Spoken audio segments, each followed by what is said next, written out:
she was saying, God, I want to be used in this way. And God was saying, okay, if you want to be used that way, do you want to pay the price that it takes to be used that way?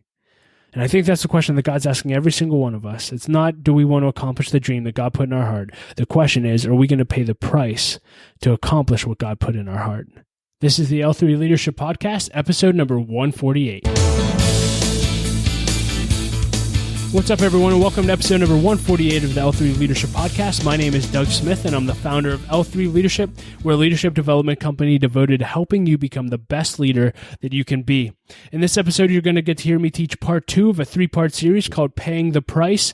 If you weren't able to listen to part 1, you don't have to listen to it in order to listen to this, but you can go back to episode number 143 to listen to part 1. But before we jump into my lesson, just a few announcements. If you're new to this podcast is intended to help you grow your leadership skills, and every month we're committed to bring you at least 3 episodes. One will always be from a leadership event that we host, one will be an interview that I do with a high-level leader, and then once a month you'll get a lesson from me just like today. If you've been listening to the podcast for a while, I would really appreciate it if you would leave a rating and review on iTunes as well as subscribe. It really does make a difference, so thank you so much. I don't take it for granted that any of you listen, so thank you, thank you, thank you. I want to thank our 2 sponsors. I want to thank Henny Jewelers. They're a jeweler owned by my friend and mentor, John Henny. My wife and I got our engagement and wedding rings through Henny Jewelers, and they're just an incredible company. They're a family-owned business, and not only do they have great jewelry, but they also invest in people. John gave Laura and I a book to help prepare for our marriage. He's also been investing in me as a leader, as a husband, and a dad now for many years. I'm just so grateful for them. If you're in need of a good jeweler, check out hennyjewelers.com. I want to thank our other sponsors, Alex Tulandon Real Estate Resources. Alex is a full-time realtor with Keller Williams Realty, whose team is committed to providing clients with highly effective premier real estate experiences throughout the greater Pittsburgh region. As a member and supporter of L3 Leadership, he would love the opportunity to connect with you. If you can find out more at pittsburghpropertyshowcase.com. With that being said, let's jump right into the lesson, and I'll be back at the end with a few announcements. Hey everyone, today I'd like to talk to you on the subject of paying the price. This is part 2 of a 3-part series that I'm doing on paying the price. And if you want to go back and listen to part 1, it's in episode number 143 of the L3 Leadership Podcast. You can go ahead and do that, but you don't have to listen to that in order to listen to this one. So let's jump right into the lesson. Again, the reason I'm teaching this lesson is when I was 17 years old, I heard John Maxwell share a story about a young man that walked up to him and he said, "John, I want to do what you do." And John said, "What do you mean you want to do what I do?" And he said, "Well, you get to speak to all these leaders. They get to come and listen to you. They pay X amount of dollars to be here. You travel all over the world and add value to leaders. I want to do what you do." And John looked at him. He said, "Young man, I understand that you want to do what I do. But the question isn't, do you want to do what I do? The question is, do you want to do what I did so you can do what I do?" And basically, he encouraged him. He said, "Hey, figure out the price to do what I do and decide whether or not you're going to pay the price." And so when I was 17 years old, I determined that no matter what, when God puts a dream in my heart, I'm going to figure out what the price is and I'm going to pay it. And so I was sharing that story to a bunch of young leaders in Florida a few months ago, and during a Q&A session with them, one of the young leaders said, "Well, Doug, what's the price that you've paid to get to where you are?"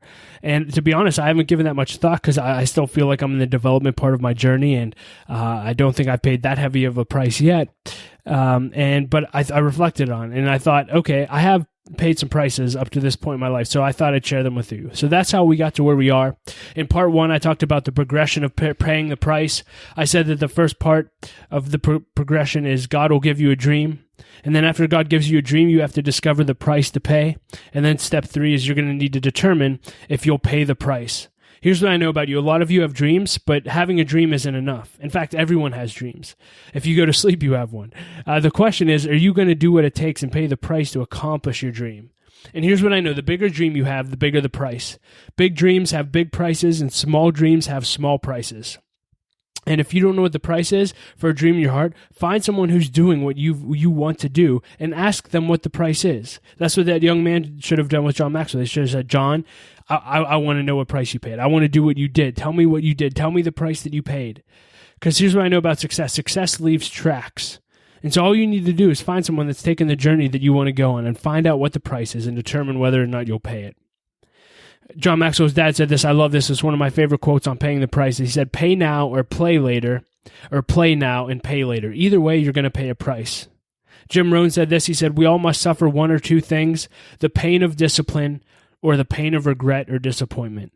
how true that is. Proverbs 13:19 says this about paying the price. It says, "It's pleasant to see dreams come true, but fools refuse to turn from evil to attain them." And I see that all the time. People want their dreams to come true, but they refuse to do what it takes to actually attain them. And I just think that's so powerful. Jim Rohn said this, again, just a few more quotes on paying the price. He said, "Discipline is the bridge between goals and accomplishment." There's a proverb that said this. It says, "If you want something bad enough, you'll get it.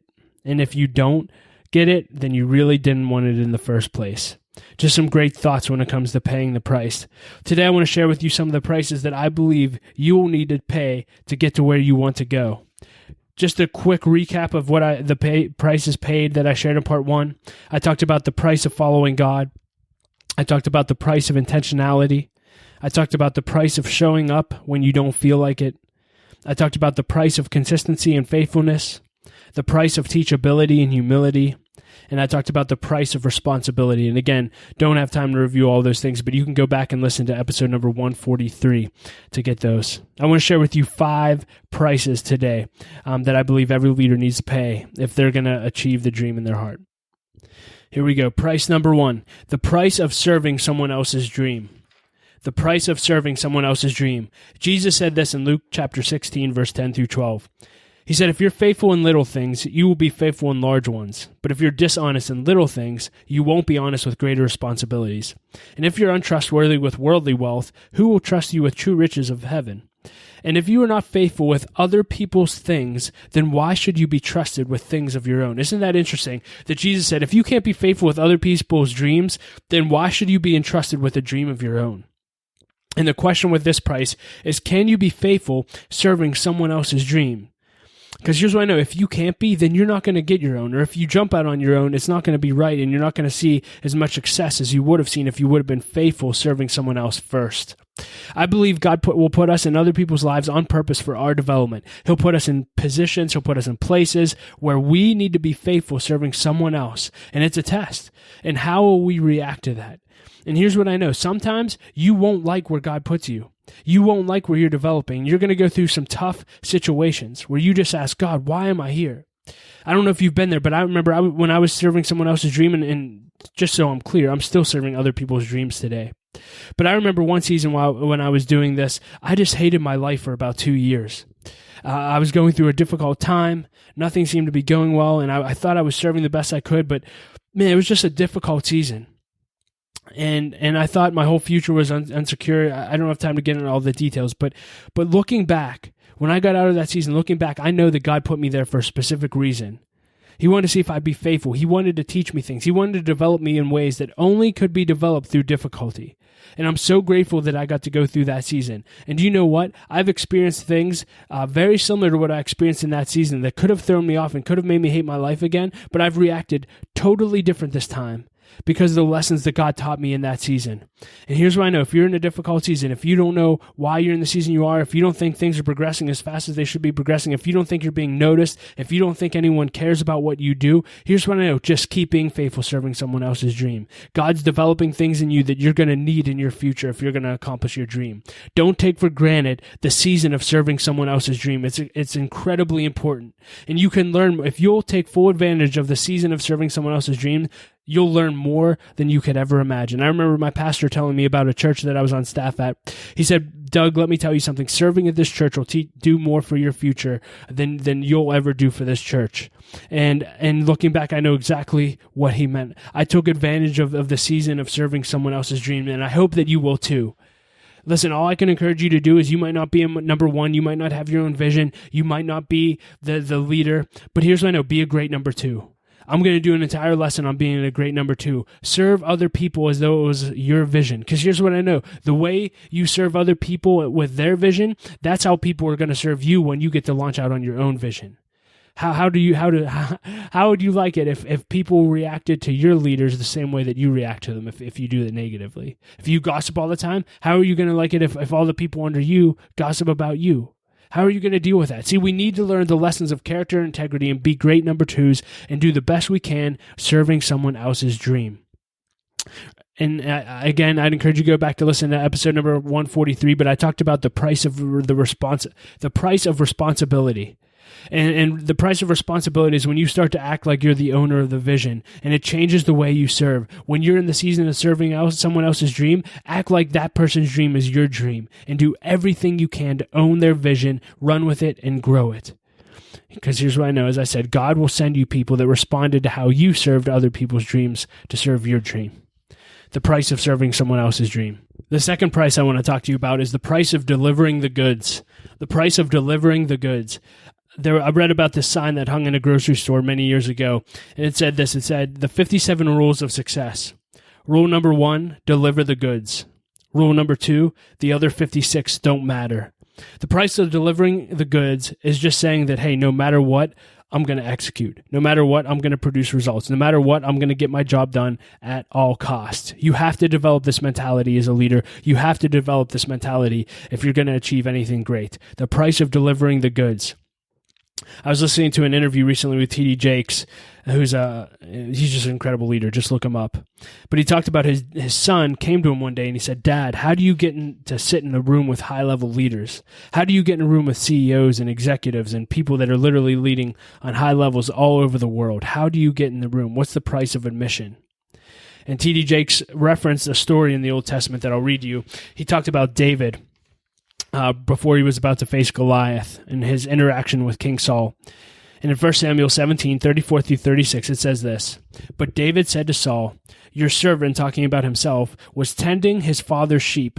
When a lion or a bear came and took a lamb from the flock, I went after him, attacked him, rescued it from his mouth, and when he rose up against me, I seized him by the beard and struck him and killed him.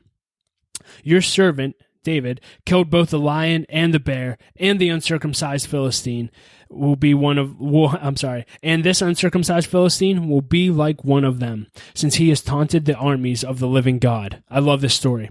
And T.D. Jakes referenced this, and he said, Son, if you want to get in the room with great leaders, go out and kill something, bring it in the room, throw it on the table, and that's when leaders will let you speak. Go out and kill something. And he wasn't talking about kill a person or an animal. He was saying, man, go out and do something great. Stop waiting for people to just pick you one day out of the blue and say, hey, come to the office. Man, do something great. Deliver the goods. If you become someone that can deliver the goods, deliver beyond what was expected of you, go out and start a company. Go out and do something great. If you want to be noticed by great people, go out and do something great. Go out and kill something. Bring it in the room. Throw it on the table and say, let's go. And I promise you that you'll get a seat at the table. And I just feel like so many people are waiting to get called up to the big leagues, and their strategy is that they hope that one day they'll magically show up in a leadership room. Just start leading stuff. Start making a difference where you are. Start delivering the goods. Go out and do something impressive, whether you're asked to or not. Pay the price. Because here's what I know. If people see what you're doing, if they see you killing stuff all the time, if they see you killing it, you will be invited in the room soon enough. Just deliver the goods. Price number 3, the price of intentional relationships. Here's what I know. The older you get and the more responsibility that you have that comes with leadership, you're going to have less and less time for quality relationships. And here's what I know about relationships and leadership. If you're a leader, then there has to constantly be a line between you and those that you lead. And this is very difficult for me because I'm a very relational leader. I remember I was interviewing Clint Hurdle, who probably gave the best illustration to this I've ever heard. You can go back and listen to it. I believe it's episode number 123 where I interviewed the manager of the Pirates, Clint Hurdle. But he said this. He said, as a leader in a ball team and the players and the people that you lead, it's kind of like two dogs playing in two different yards in a backyard.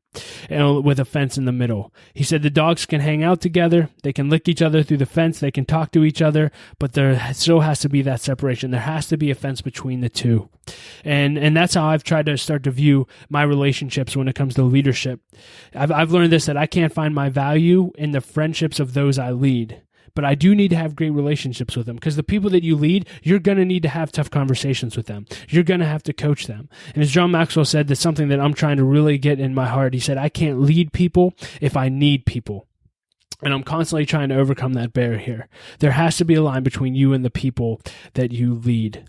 Therefore, you need to be extremely intentional with the relationships outside of the workplace. You have to be intentional with who you're spending time with. If you're not intentional, you're going to consistently surround yourself with the wrong people. I'm sure you've heard it been said that you are the average of the 5 people that you spend the most time with.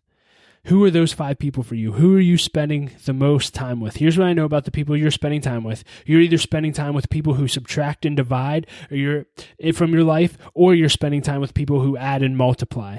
I encourage you to surround yourself with adders and multipliers, as many of those as you can. Let me ask you this. Would you be honored if you were the average of the people that you find yourself in the room with? Would you be honored, or would you be disappointed? Because here's what I know. If you're not intentional, I love this quote, people who have nothing to do usually want to spend their time with you.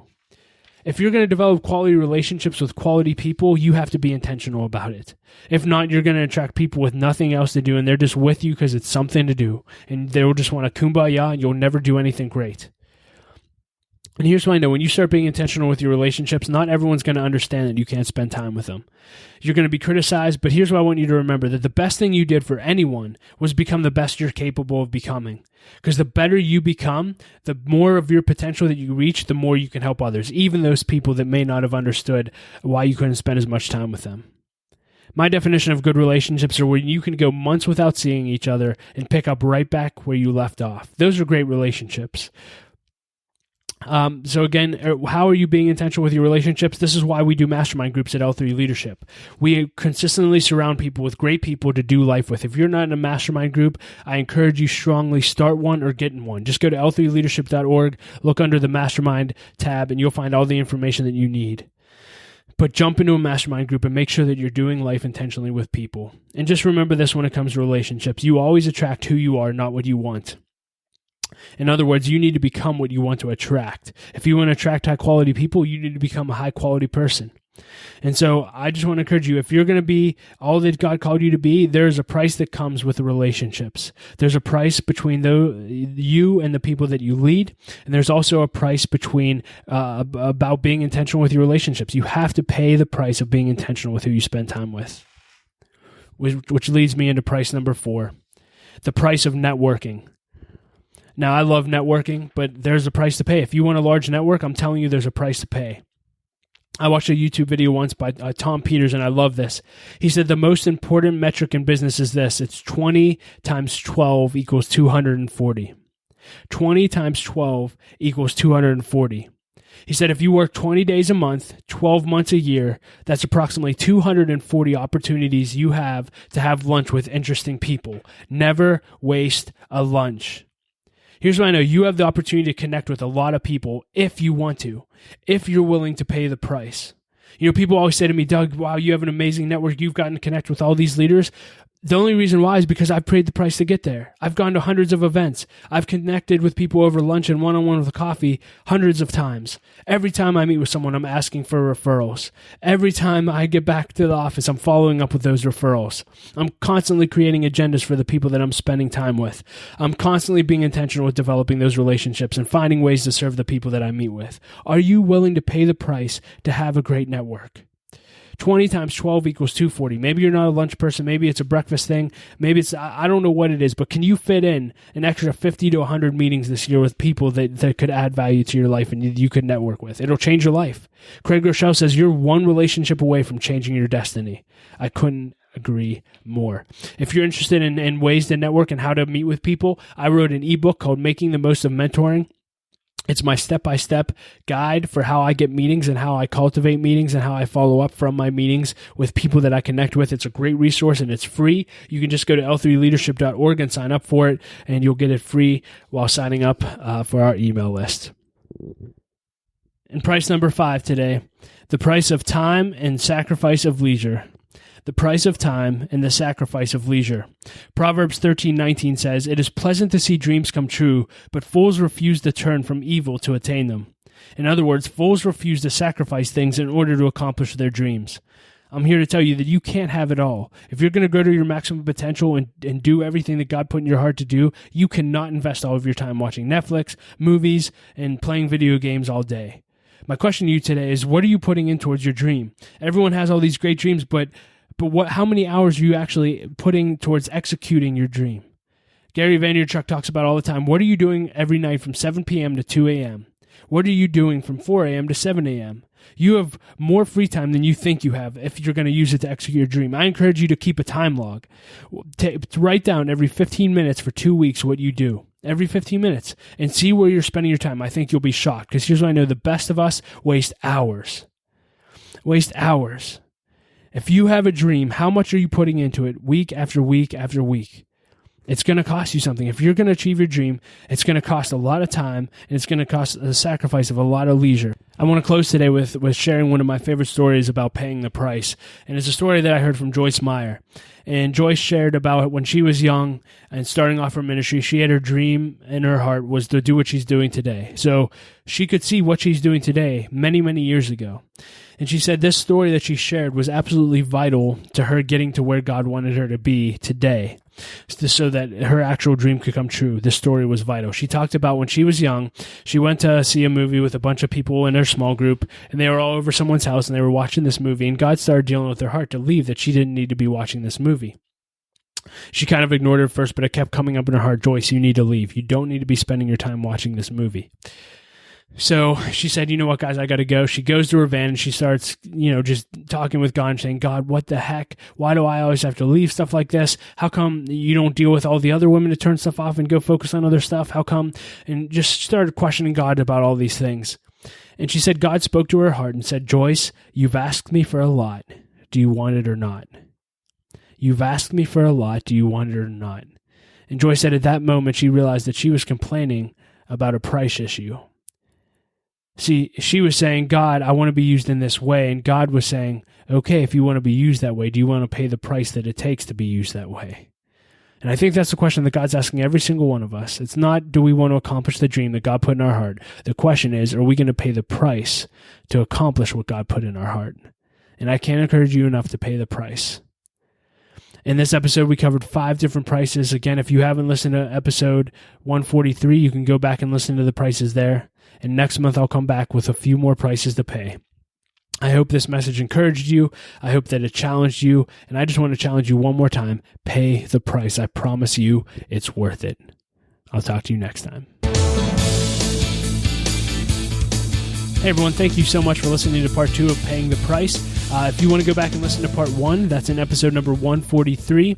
If you'd like to see the notes from this episode, you can go to l3leadership.org/episode 148, and all the notes will be right there. A few announcements before we close. We recently introduced L3 Leadership membership. For just $25 a month, you can now become a member of L3. You'll get into all of our breakfast events for free. You'll get a free L3 Leadership t-shirt, access to joining one of our mastermind groups, access to our member-only site filled with extra content, resources, and courses to help you go to the next level, and so much more. For more information, go to l3leadership.org/membership. I want to thank our other sponsor, BAB Inc., led by my friend Russell Livingston. They're an insurance broker, third-party administrator, and consulting firm based out of Pittsburgh, but do work all over the country. They're an incredible company with a passion to develop next-generation leaders, which is why they host our monthly leadership breakfasts, and we're just so grateful for them. If your company has any insurance needs, I encourage you to check out BAB Inc. at babbins.com. That's BABBINS.com. And lastly, if you want to stay up in touch with us and everything that we're doing at L3, you can sign up for our email list at l3leadership.org. You'll also get a free copy of my ebook, Making the Most of Mentoring, which is my step-by-step guide for how I get meetings with leaders, keep meetings with leaders, follow up with leaders, and get to meet more leaders. It's a resource that I really think can add a lot of value to your life. So sign up for that today. And lastly, again, if you enjoy this podcast, I would really appreciate if you would subscribe, rate, and leave a rating and review for the podcast. It really helps us get the podcast out there for more people to listen to. So thanks in advance for that. As always, I like to end with a quote. I've been quoting Bob Goff a lot lately. He's incredible. But he said, quit letting who you were talk you out of who you're becoming. I love that. Quit letting who you were talk you out of who you're becoming. Thanks for listening and being a part of L3 Leadership. Laura and I appreciate you so much, and we'll talk to you next month.